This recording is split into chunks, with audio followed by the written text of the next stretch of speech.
नमस्कार, माझे नाव गणेश दत्तात्रय चव्हाण. मी इयत्ता 7वीमध्ये शिकतो. माझ्या प्रयोगाचे नाव आहे न्यूटनचा गतिविषयक पहिला नियम. एका सपाट गुळगुळीत पृष्ठभागाच्या टेबलावर काचेची खेळातली गोटी घनघर जाऊ द्या.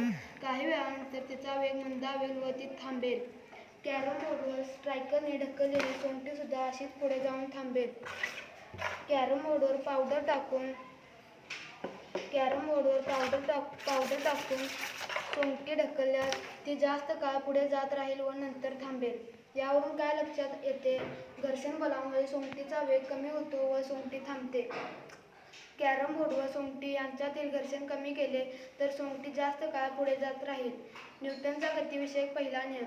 एखाद्या वस्तूवर बल लावले नसताना वस्तूचा वेग बदलत नाही, अर्थात त्याचे त्वरण घडत नाही.